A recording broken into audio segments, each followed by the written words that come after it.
Well, he played 13 years in the NFL, and half the time, 6 times, he was a Pro Bowler. Has great broadcasting talent and chops as well. Always one of my favorite guys. He has a podcast out there. I Am an Athlete, an athlete's raw, uncensored take on professional sports podcast. And he had Roger Goodell as a guest. You know, it's interesting, Brandon, I've always loved having you on the show. Roger Goodell gets a lot of crap. But all I know is this, Brandon. Since he's taken over the league's more popular. It makes more money. He's had to deal with Colin Kaepernick situations, domestic violence situations. He's had to deal with the coronavirus. And every time I think to myself, boy, he's a good leader. Do you think, now, when you interviewed him, did it change your perception of him pre-interview and post-interview? Yeah, well, you know what? I'm with you. I'm with you on that point that he is a good leader. But rightfully so, he should be getting his ass kicked when it comes to, the public perception. Because he hasn't done a good job of showing who he is. Like, this is the Roger Goodell that I know. The one who jumped on my podcast, and he hasn't shaved. He's in his, his man cave. This is what he should show. What he did for the draft, I think, was genius, and I think, took him to a whole nother level. Embracing the booze, just dressing it down. And I hit him up after the draft, and I said, you need to continue this. This is one of the best moves you've ever made. Because when you see Roger Goodell, you always see him buttoned up. You don't see him talking about culture. You don't see him doing other things. Because he is one of the best leaders I've ever been around. But now when you see him in this light, you see him, where it's relatable. And I absolutely love it. Yeah, I thought the draft was a home run. I thought it was very family-oriented, very human. I got to see players with their families. I loved it. I thought it was, I'm not saying it's better or worse than the previous stuff, but I love seeing the families. Now, it was great. I got to throw this at you because you're an honest guy. So Jay Cutler got divorced, and I feel bad for Jay Cutler. He got divorced. Yeah. Christine Cavallari's beautiful and smart and ambitious, and, they'll both find new love, whatever, blah, blah, blah. But Jay Cutler always had a reputation, and I know a buddy of mine's good friends with him, is really, really difficult. What you played with Jay, the Jay was he difficult? Well, I'm gonna be honest. I'm surprised. Me and Jay, our marriages lasted this long. Like we're both difficult. That's why we didn't win a Super Bowl together, because we couldn't just bring it all together. But that's his personal business. I wish them well. I've been around both of them a lot. They're both amazing people. But yes, Jay Cutler is difficult. For me, it's like when you get older, you learn, right? So there's a lot of things that you have to learn to love. It's not just love is different. Love, is ever changing when you're doing it with someone else. And I think, for everyone out there, especially men, alpha males, guys in our position, you have to humble yourself and just do everything you can to just make that sacrifice daily. And I think that's where I've learned to get better, and I have a lot of work to do. So hopefully we all can learn from this. Yeah, and I wish Jay the best, too. I was talking more about his career. People have said this about Aaron Rodgers. They've said Aaron's great, but Aaron can be prickly. Aaron can be difficult as a quarterback. When you played with Jay as a player, not the personal stuff, did you find him off-putting at times? Yeah, I think we've talked about that a bunch. Jay is Jay. What's that mean? To get, right? And that's what makes him loved in the locker room, and that's also what where guys push back in the locker room with Jay is because it's either you love him or you hate him. Yeah, Brandon Marshall's joining me. He's got a new podcast out. So if you look at recent NFL history, and you should be an expert at this, where you go in the draft helps a lot. If you go to a dysfunctional organization, a Cleveland or a Cincinnati or a Miami, it's much tougher to succeed. So you played with some really well-run organizations. Seahawks, Broncos are well-run organizations. Then you played for the Jets. Now, you did have a great year or two in New York. You had one great year. Hold on, so you're saying the Jets aren't well-run? Well, here's a prime example. I think Sam Darnold's great, but I think he's constantly having to overcome the Jets, their O-line, a bad GM who got fired, a new GM.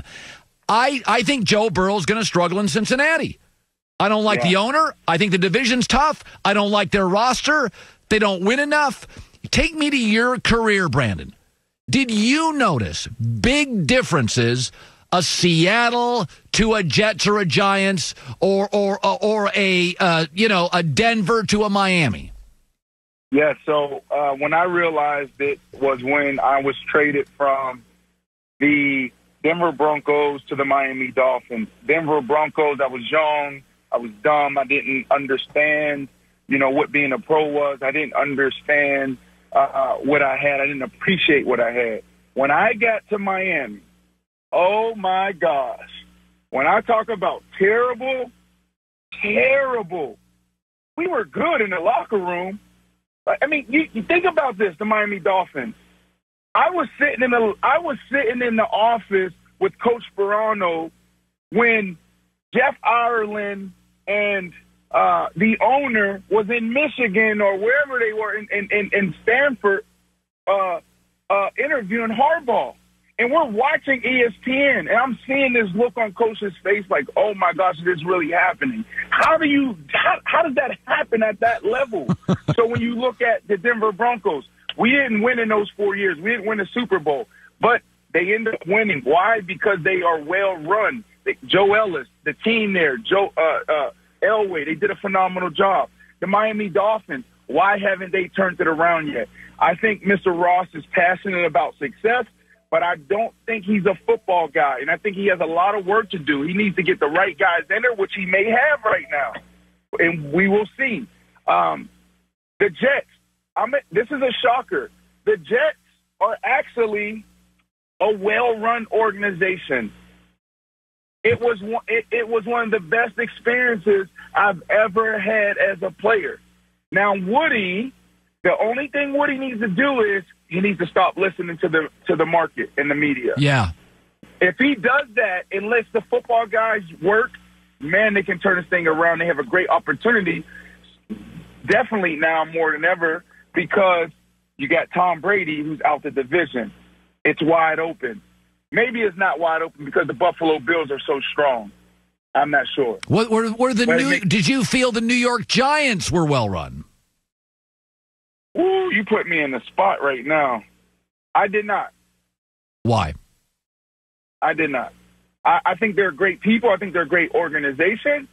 But I don't think they're disruptive enough. I think there's a few organizations out there like the Chicago Bears, the New York Giants, even the Pittsburgh Steelers, who it's all about history. It's about who we were. Yeah. Now, the Pittsburgh Steelers, they're great because they win. But they're rich in tradition.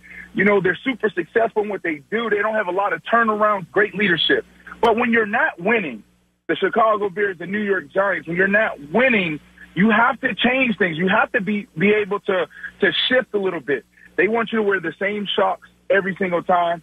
They don't want to change certain things. They want a certain guy, and I think that puts them in a box. When the game is changing every year, when the culture of the kid is changing every year, when the culture of the coach is changing every year. So I think, yes, they're great. They have great leadership, great people, but they're so rich in tradition, and they want to preserve that so much that it handicaps them from actually competing today. If that makes any sense. No, Brandon, I think it's brilliant. This is, Brandon, your classic example. They live in a box. And when I'll give you an example. I grew up in the Pacific Northwest. And so the University of Washington had a proud history. And I always argued they were trapped by it. Oregon had no history. So Phil Knight went in and said, we're going to have 100 uniforms. We're going to be crazy. We're going to blow up the stadium. And Oregon had no history to be beholden to. And I think you're right. I think the Bears and the Giants and the Steelers sometimes, a lot of times, Brandon, they're trapped. They're absolutely trapped by their history, and I think it's a really good point. Now, I got it. But then you can go back to where we started, and that was the Cincinnati Bengals. It's the same thing. He's so trapped in his old ways. Like, I don't know does he even want to win? Like, I don't know. Like, you have to evolve. You have to change. He's so stuck in how he used to do business in the 90s that it's hurting the team. It's hurting the city. Yep. And then you have Joe Burrow. If he doesn't change now, this would be the worst mistake he's ever made. You have a guy that could be your top flight quarterback for the next 10 years. Do everything you can to make it work. We'll see. As a former great player, when the Cowboys signed Andy Dalton, and they still haven't given Dak a contract, and they've given every good young player a contract, as a former player, what is that saying about Dak and the Cowboys? What is the messaging you read? You know what it says? One, nothing. You know, like, what's going to end up happening, they're going to get the deal done. Dak is going to be the quarterback for the next 10, 12 years. That's a fact. But I think if you just start peeling back those layers a little bit more, what you're going to see is that Dak may be playing really hardball. He may be putting some stuff out there internally. Is like, listen, if I don't get this, I'm not coming in, right? So I think they could be prepping for a clash. So I think that's why they signed Dalton. Now, my question, though, is like, why, if you're Andy, why are you going there? Because I still, like, you're not – so now you're just going to – and I love Andy. I love him. He's a friend. But I'm like, man, you don't want to go to a team where you could potentially be the number one guy? Now, everybody's journey is different. Everybody's strategy is different. But I would have liked to see Andy go somewhere and compete. Yeah, well, you know, he's from Texas, house in Dallas with this virus. I kind of felt like he signed there for a year. You know, the virus is, people are making decisions. I was talking to a recruiting coordinator in college football yesterday, and he said kids don't want to leave their region this year. They want to stay close to home. Let me ask you this now, as a broadcaster, if you were in the league right now, and let's say we continue to have declining numbers in the virus, but there is a second wave at some point in September, October, would you want to play in the locker room as a team leader? Would you play if you knew there was still a chance you could get the virus?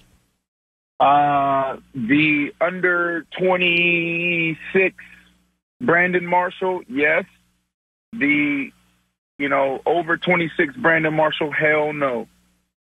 Hell no. I mean, it's not worth it. Like, we talked about this on our podcast, and Reggie Wayne, he spoke eloquently about it. Like, no, it's not worth it. It doesn't matter who you are. This thing can drop you any moment, and I just don't think it's worth it. So obviously there's a lot of gray out there. We don't know what's going to happen, but I just find it difficult if there's another wave that we continue to push forward in sports. Because I hate to say this, but there's some news with Earl, right? Yeah. Like that's his personal business, but the only thing I think about is, what are you doing? April 12th. What are you doing? What are we doing? I don't even want to go there. I'm gonna stop. I'm gonna stop. But I guess what I'm trying to say is there's always going to be somebody, right? Like, let's say a couple months from now, that one guy that's going to be bringing in thoughts.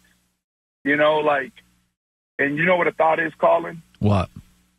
I don't. It's like you just got to Google it. But it's not your girl. You know what I'm saying? Yeah. So there's always going to be that one guy that's going to, do something that could jeopardize the entire team. And I think that's the biggest concern for me is we all come together and say, we're going to do this, but then you have to, really lock people in their rooms and doors, and I don't think that's possible. That's fair. Yeah, I don't want to comment on that Earl Thomas thing. Let's not comment on that. Yeah, my wife always said... I love Earl. Yeah. I want everybody to know I love Earl. Earl's a great dude. I had an opportunity to play with him in Seattle. He's a great dude. Yeah. My wife always says, Brandon, don't go where you shouldn't go. Don't do what you shouldn't do. And so I don't. There you go. Good. Yeah, it is pretty good. There you go. There you go. Brandon Marshall, good talking to you.